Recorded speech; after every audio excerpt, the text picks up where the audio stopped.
Maligayang pagdating sa isang mundo kung saan ang dilim ay nagtatago ng lihim. Ang hangin ay nagdadala ng bulong at ang bawat kwento ay mayroong misteryong naghihintay na mabunyag. Dito sa boses ng lagim, hatid namin ng mga nakakakilabot na kwento, kababalaghan, at misteryong magpapaisip sa iyo kung totoo nga ba ang iyong nakikita. Handa ka na bang pumasok sa mundo ng hindi maipaliwanag?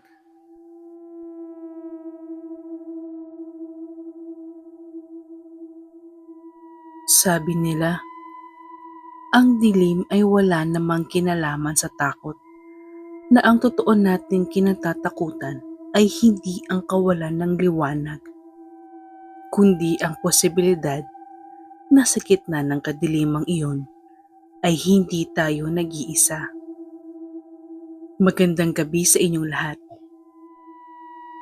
Bubuksan natin ang mga pinto na matagal lang dapat nananatiling sarado. 5 kwentong magpapatunay na ang mga urban legends at creepy stories na naririnig natin ay hango sa mga karanasang mas gugustuhin mong ibaon na lang sa limot. Kaya bago tayo magsimula, siguraduhin mong nakalakang yung pinto, patayin ang ilaw, at huwag kang lilingon sa likuran mo. Baka kasi kanina pa siya nakakinig sa atin. Handa na ba kayo? Ito ang 5 kwento ng kababalaghan na yayanig sa inyong gabi.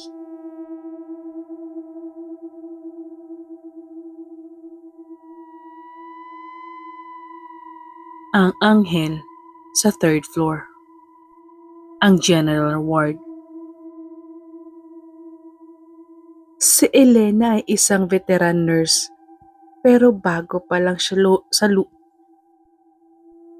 Si Elena ay isang veteran nurse, pero bago pa lang siya sa lumang ospital sa Maynila. Ang 3rd floor ay sadyang nakakakilabot. Mataas ang kisame, madilaw ang mga ilaw at laging may amoy ng Lysol na hinaluan ng bulok na karne. Isang gabi, 2:00 ng madaling araw, tumunog ang call button mula sa room 305. Nagtaka si Elena dahil ayon sa chart, walang pasyente roon. Pagpasok niya, nakabukas ang bintana at humahampas ang kurtina. Sa gitna ng dilim, nakita niya ang isang batang babae na nakaputing bestida. "Nurse, nasan na po si Mami?" Tanong ng bata. Bago pa makasagot si Elena, biglang tumunog ang monitor sa tabi ng kama. Isang mahabang blip. Nahudyat ng kamatayan kahit wala namang nakakabit na makina. Kumaripas ng takbo si Elena sa station. Ikinuwento niya ito sa head nurse na si Aling Rosa. Namutla si Rosa sa sinabing, "Iyan ang batang namatay sa sunog dito noong 1970s.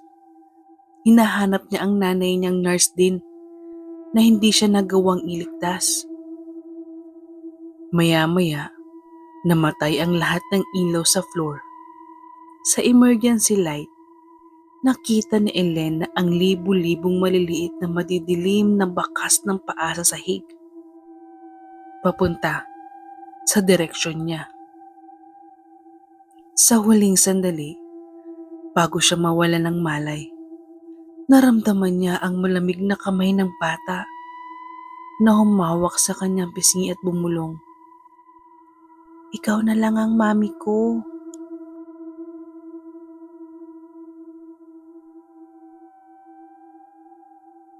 Ang pasalood sa hating gabi.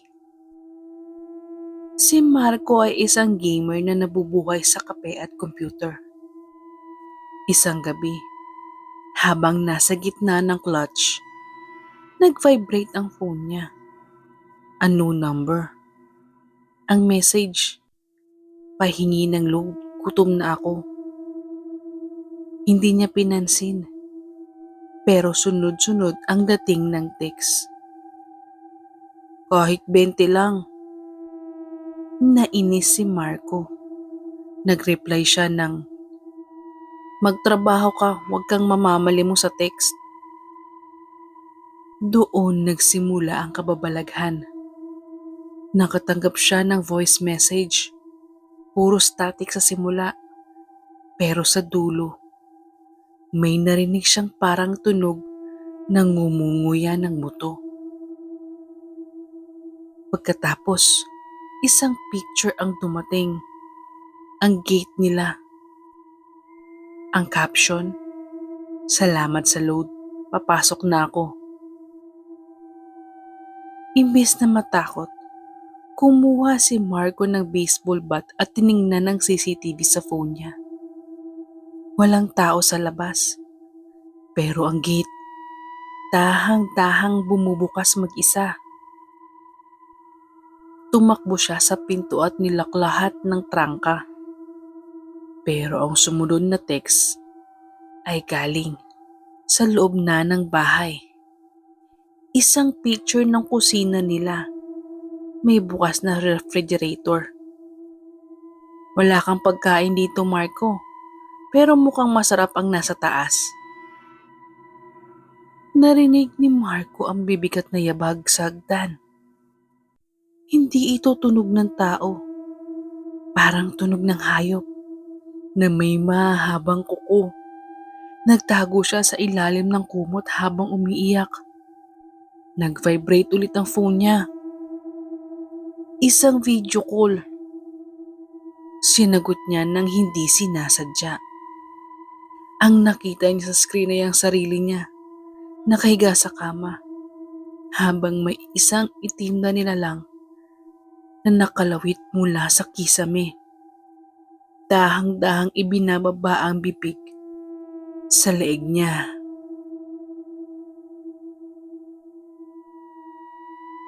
Ang pasahero sa likod ng belo.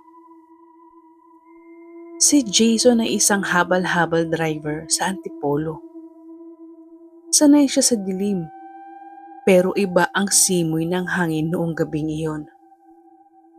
Sa isang madilim na bahagi ng kalsada, may pumara sa kanyang babaeng nakaitim na gown at may belo. Sa sementeryo po, kuya, mahinang sabi nito. Habang umaakyat sa zigzag na daan, napansin ni Jason na ang makina ng motor niya ay parang nahihirapan. Ang bigat ng pasahero niya ay hindi normal. Parang 3 tao ang nakasakay. Tumingin siya sa side mirror para tingnan ng mukha ng babae. Pero ang nakita niya ay isang tumpok na mahabang buhok na puno ng uod at lupa. Sinubukan niyang bilisan ang takbo. Pero biglang namatay ang headlamp ng motor. Kuya, bakit nagmamadali? Gusto mo na rin bang makarating? Sabi ng babae. Ang boses nito ay nakakatakot. Huminto ang motor sa harap ng lumang gate ng sementeryo. Paglingon ni Jason, wala na ang babae. Pero ang upuan ng motor ay basa ng malapot at itim na likido na amoy formalin. May naiwang lumang pitaka. Nang buksan niya, nakita niya ang isang ID. Larawan ng babae. Pero ang petsa ng pagkamatay ay noong taon kung kailan siya ipinanganak. Simula noon, tuwing 12:00 ng gabi, laging may bakas ng basang tsinelas sa likod ng motor ni Jason. Kahit wala siyang isinasakay.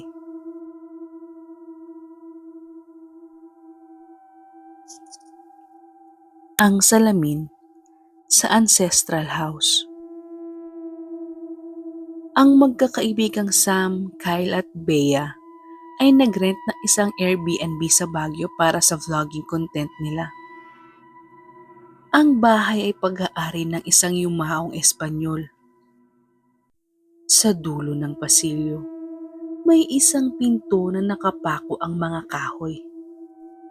Dahil sa kagustuhang magkaroon ng views, pinilit nilang buksan ito gamit ang bareta.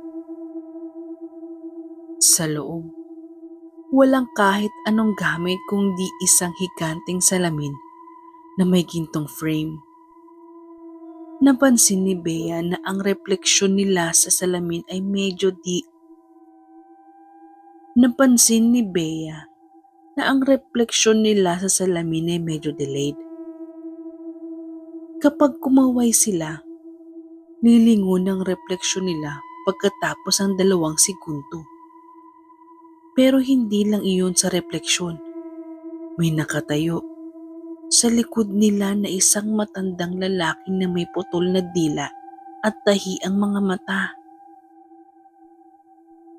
Nagkagulo sila at sinubukang lumabas.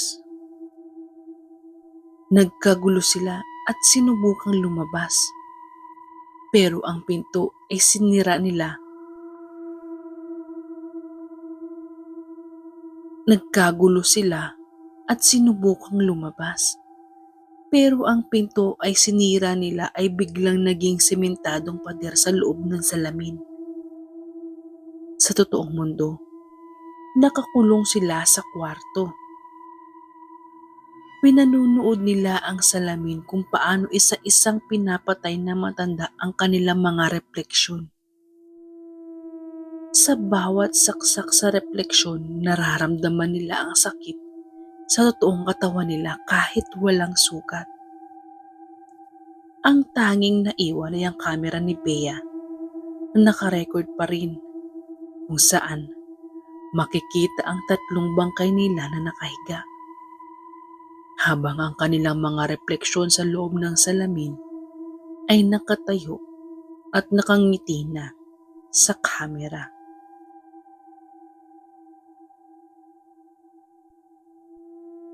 Ang taya sa dilim.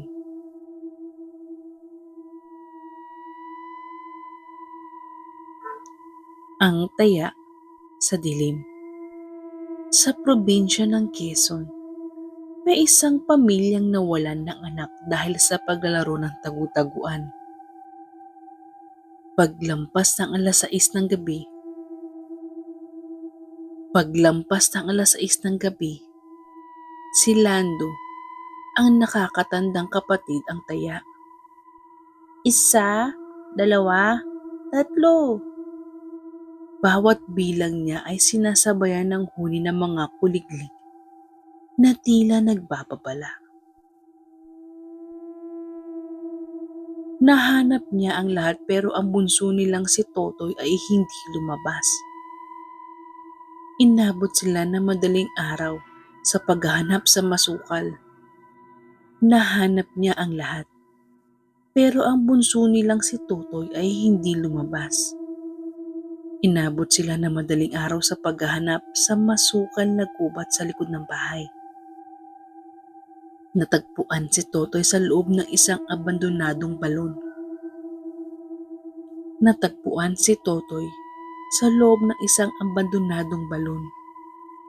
Ligtas siya pero hindi siya nagsasalita. Nakatitig lang siya sa itaas at laging itinuturo ang mga puno ng balete. Isang gabi, narinig ni Lando si Totoy na may kinakausap sa ilalim ng kama. "Sige po, ako naman ang magtatago. Ikaw naman ang taya." Biglang nawala si Totoy sa loob ng kwarto kahit nakalak ang pinto. Hinahanap siya ni Lando at sa gitna ng dilim. Narinig niya ang boses ni Totoy. "Kuya, tulong! Ayaw na nila akong palabasin." Nang tumingin si Lando sa salamin, nakita niya si Totoy sa kabilang mundo. Pilit na kumakatok sa salamin habang hinihilan ng mga itim na kamay. At sa likod ni Lando, may narinig siyang bumulong. Nahanap ko na siya. Ikaw naman ang itatago ko.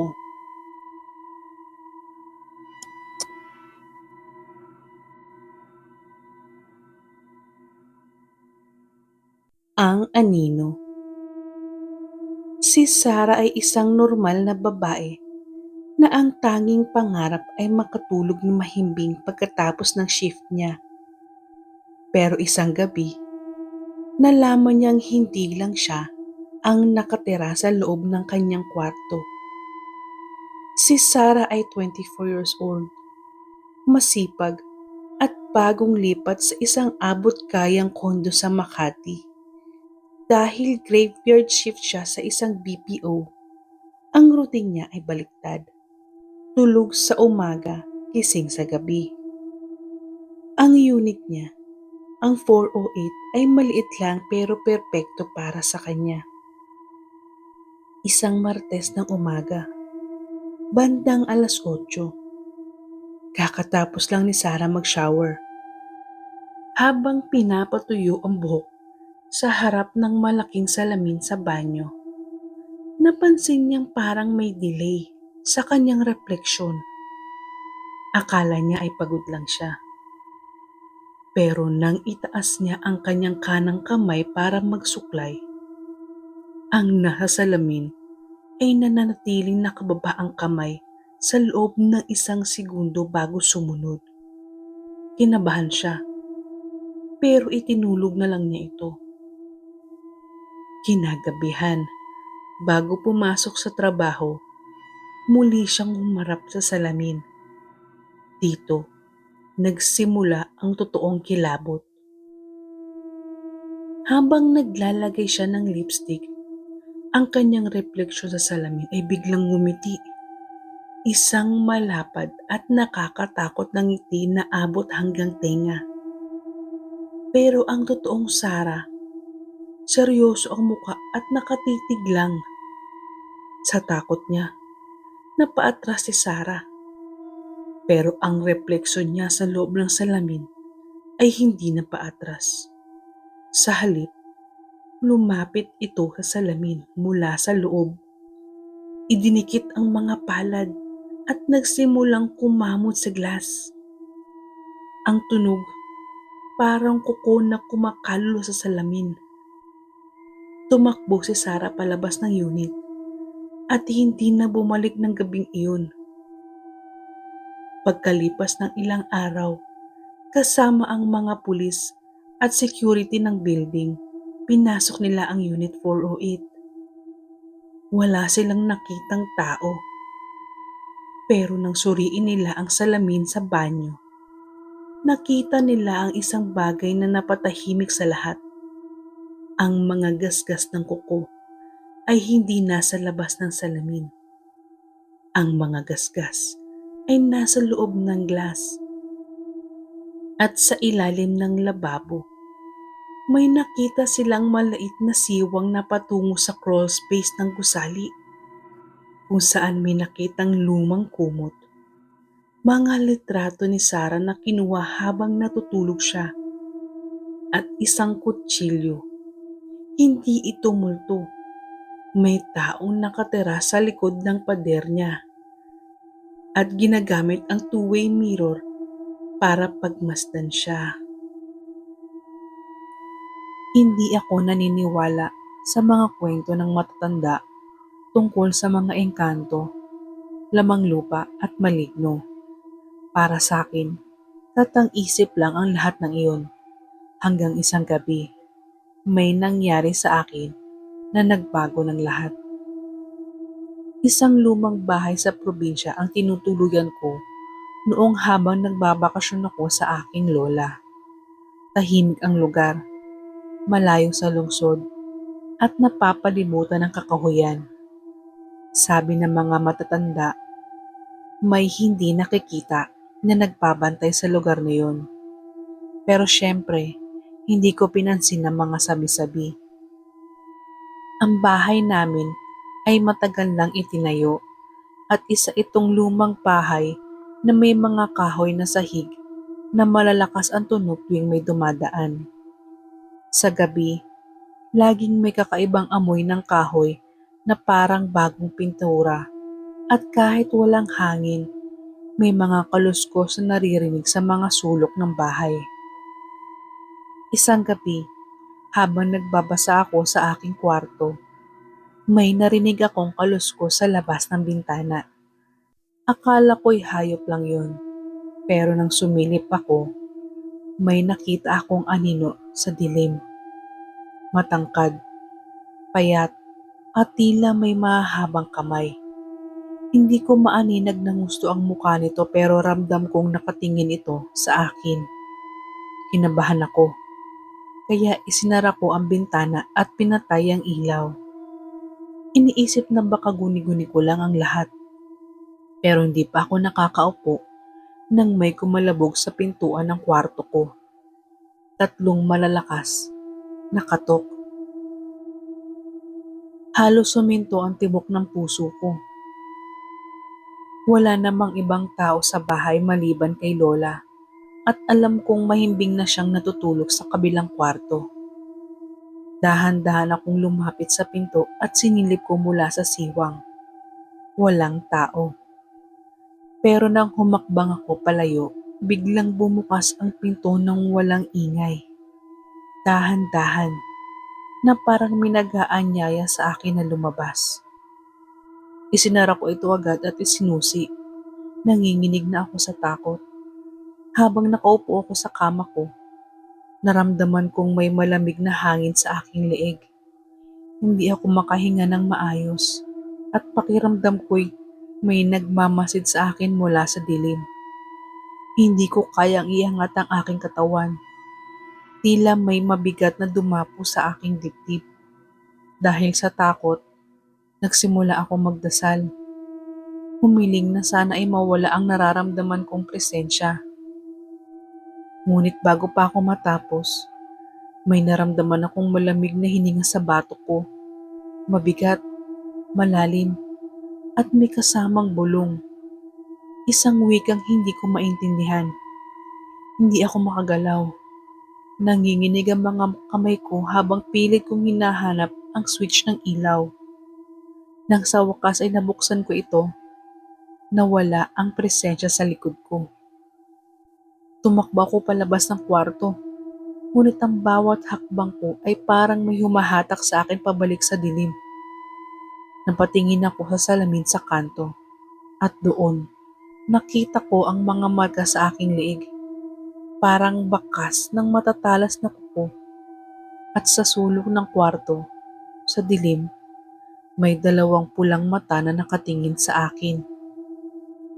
Habang ako'y natulala sa takot, naramdaman kong may isang presensya na dahan-dahang lumapit sa akin. May mga yabag sa sahig, ngunit hindi ko to nakita kung sino. Isang malalim na tinig ang kumilos sa aking isipan. Isang tinig na hindi ko kayang ipaliwanag. Nagbabalik sa akin ang mga alaala. Huwag mong gawing biro ang mga kwento ng matatanda, sabi ng tinig na iyon. Hindi ko na kaya, kaya tumakbo ako papunta sa kwarto ni Lola. Nang makarating ako, pinatok ko siya ng mabilis. Nanginginig sa takot. Nang buksan ni Lola ang pinto, sinabi niya, "Huwag mong gawing biro ang mga kwento ng matatanda," sabi pa niya. "May nagbabantay dyan sa inyong kwarto at hindi mo siya kayang takasan." Kinabukasan, umalis ako sa bahay na iyon at hindi na muling bumalik. Nang tanungin ko si Lola kung may kakaiba ba sa lugar na iyon, tanging sagot lang niya, "May nagbabantay dyan, apo. Mabuti na lang, hindi kanya kinuha."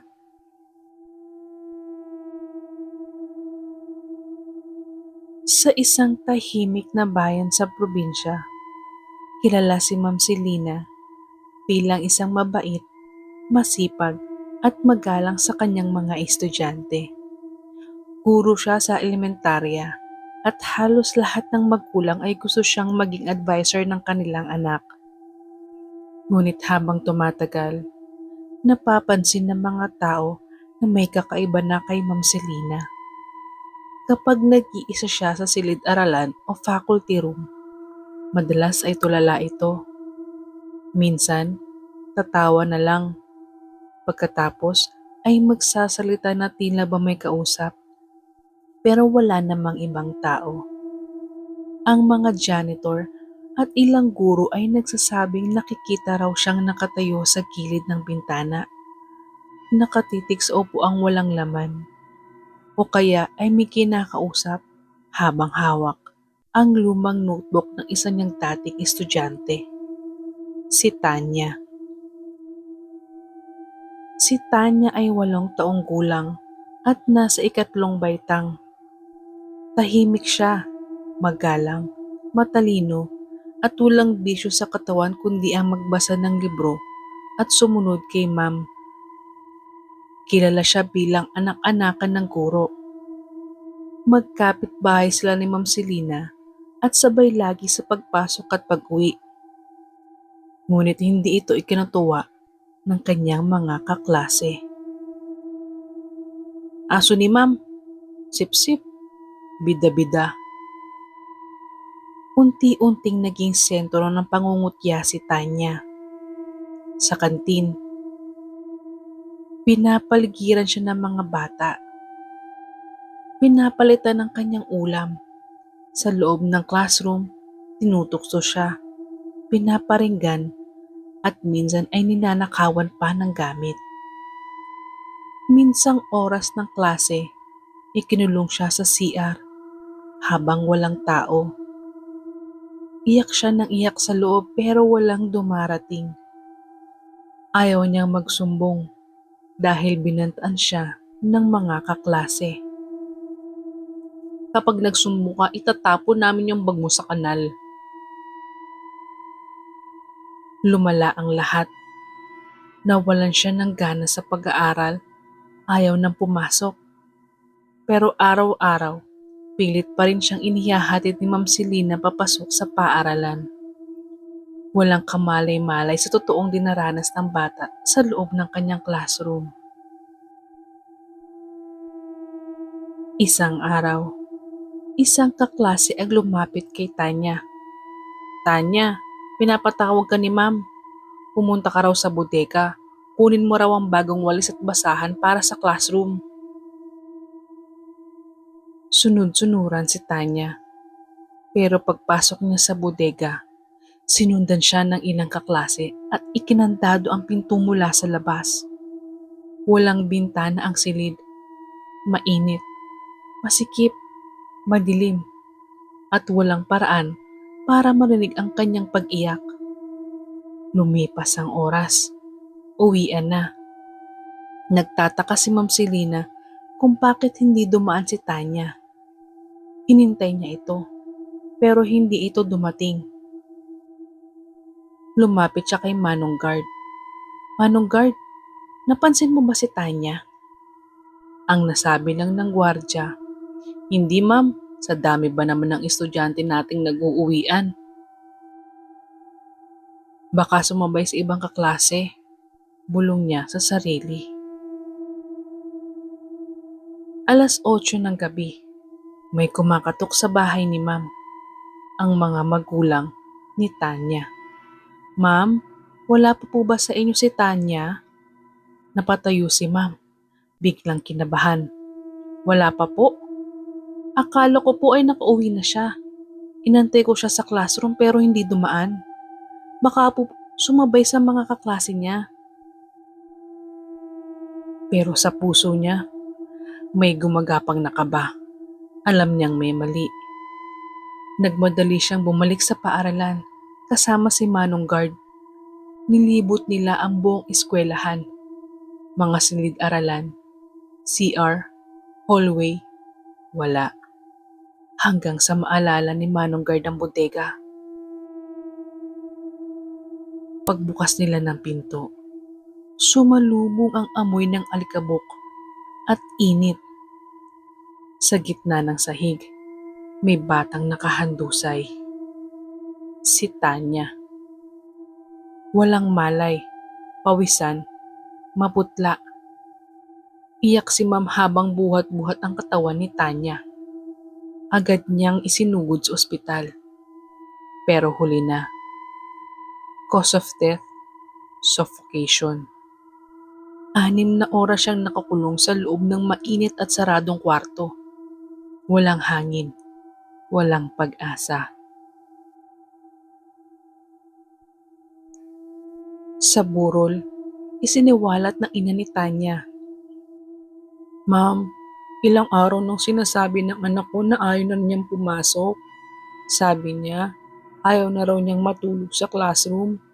Akala ko nagbibiro lang siya.